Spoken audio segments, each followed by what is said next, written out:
spectacle radiophonique. Bonjour tout le monde, j'espère que vous allez bien. En tout cas, il y a un milieu qui va pas très bien. C'est le milieu culturel au Québec, le milieu, disons, médiatico-culturel. Il y a que des mauvaises nouvelles depuis le début de 2023, des mises à pied, des difficultés. On parle du milieu de la télévision, on parle du milieu du théâtre, on parle du milieu du cinéma. Ça va pas bien, c'est difficile d'arriver à joindre les deux bouts. Et on vient d'apprendre une assez mauvaise nouvelle. Le cinéma impérial à Montréal qui nous a averti hier après-midi qu'il serait contraint de cesser ses activités à la fin de janvier 2024, à moins de recevoir un soutien financier supplémentaire du gouvernement fédéral. On va parler de tout ça avec Benoît Clermont, qui est porte-parole du conseil d'administration du cinéma impérial. Bonjour Benoît. Bonjour Sophie. On se connaît dans la vie de tous les jours, c'est pour ça que je te tutoie. Benoît, situe-nous le cinéma impérial, parce que nous, à Cube, on est vraiment diffusé partout au Québec, donc peut-être qu'il y a des gens qui ont aucune idée c'est quoi ce cinéma-là et pourquoi il est si important pour la vie culturelle québécoise. Le cinéma impérial est un cinéma premièrement bâti en 1913. Donc, c'est un joyau architectural. 110 ans! Il n'est pas tout jeune! 110 ans, tout à fait. Et à l'époque, on bâtissait les cinémas pour en faire des endroits magnifiques. Hein? Je ne sais pas si tu connais l'endroit, mais c'est un endroit pratiquement mythique. Oui. Et c'est là qu'était aussi le Festival des films de Montréal pendant de nombreuses années, quand Montréal était une plaque tournante en matière de festival de films, et que le Festival de films avait toute sa splendeur. Donc, ça se déroulait beaucoup à l'Impérial. Donc, c'est un sentiment c'est un cinéma qui a de l'histoire. C'est un joyau architectural et c'est une salle qui est aussi située en plein cœur du quartier des spectacles. Donc, beaucoup d'atouts pour devenir une salle qui va faire la renommée de Montréal et qui va vraiment pouvoir prendre un second souffle si on est capable de la rénover, parce que 1913, ça date pas d'hier. C'est pas tout à fait adapté aux technologies du jour. Donc, si on est capable d'adapter cette salle-là, elle a tout le potentiel pour faire rayonner Montréal et retrouver toute sa splendeur d'antan.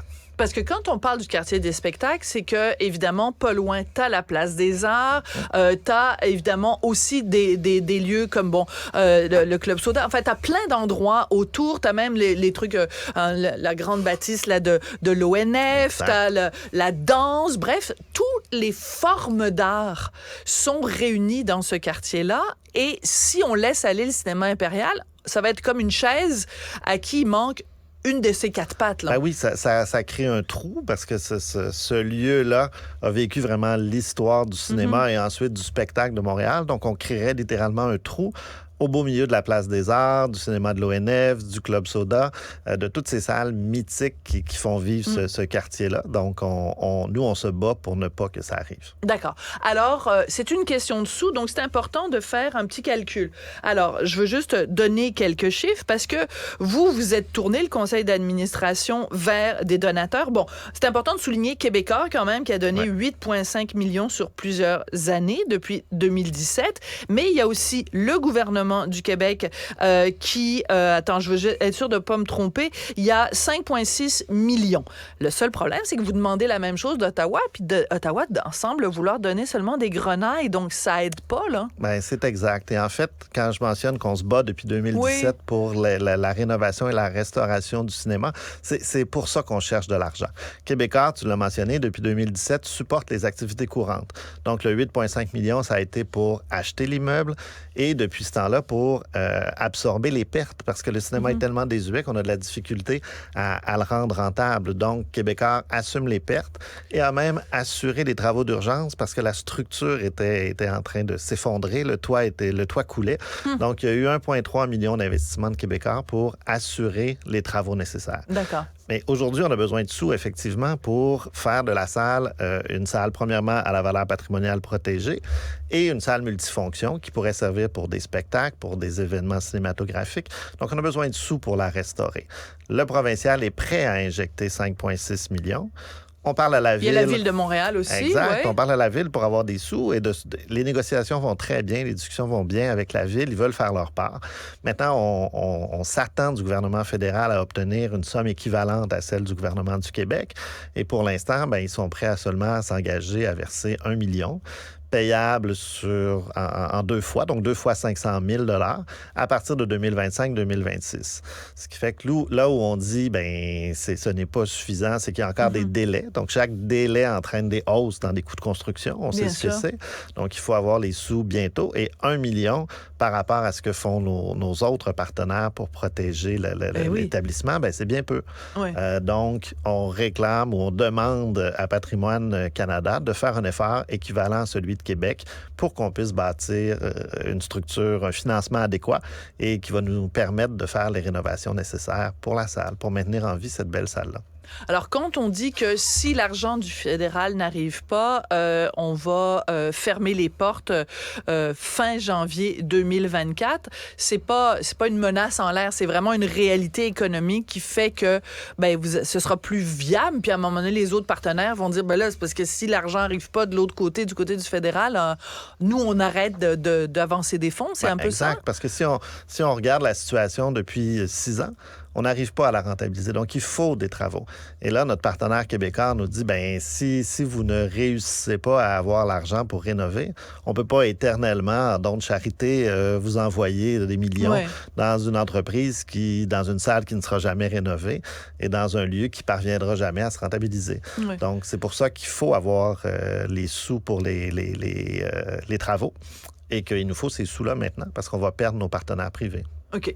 Donc, on comprend que l'heure est grave et que c'est une salle qui est importante, pas juste parce qu'elle est belle, mais parce qu'il y a toute une histoire. Et dans une province dont le slogan, ou enfin dont la devise est « Je me souviens », c'est important de se souvenir que il y a un théâtre qui existe depuis 110 ans. Puis il y a un texte du Journal de Montréal où on nous disait que depuis les 5 dernières années, moi, ça me fait vraiment un coup au cœur, Benoît Clermont. Depuis les 5 dernières années, il y a au moins 6 autres salles mythiques qui ont fermé leurs portes. Les Deux Pierrots, la Maison du Jazz, les Catacombes, le Divan Orange. Des salles beaucoup plus petites, des salles, mais des salles, ça évoque des choses. Tu sais, toi et moi, on a à peu près le même âge, Benoît. Les Deux Pierrots, la Maison du Jazz, tous des endroits qui ont marqué l'histoire culturelle de Montréal, l'histoire culturelle du Québec. Donc, c'est important parce qu'il en reste de moins en moins de ces salles-là. Tu as tout à fait raison de rappeler la fermeture de ces salles-là. Et c'est vraiment ce qu'on veut éviter.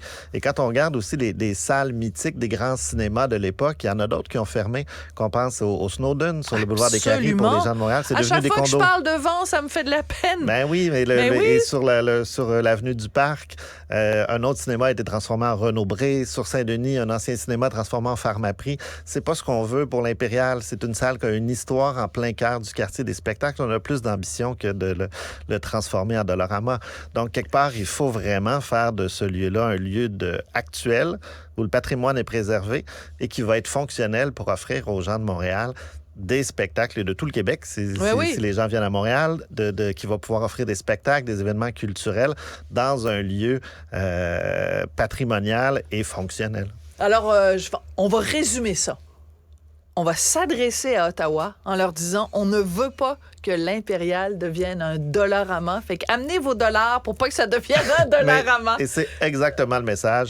Il faut une contribution de Patrimoine Canada équivalente à celle du provincial et l'Impérial ne deviendra pas un Dollarama. Un Dollarama. C'est ce qu'on se souhaite. En tout cas, merci beaucoup, Benoît Clermont, porte-parole du conseil d'administration du cinéma Impérial. Puis, écoutez, c'est important, c'est notre culture. Là, on n'arrête pas de parler de la préservation du patrimoine, de la préservation de l'histoire, de la préservation de la culture qui est menacée. Des fois, c'est par les géants américains. Puis des fois, c'est d'autres considérations plus terre-à-terre. Mais c'est important. Donc, ce plaidoyer-là. Merci beaucoup, Benoît. Merci beaucoup, Sophie. Merci. Pour comprendre le monde.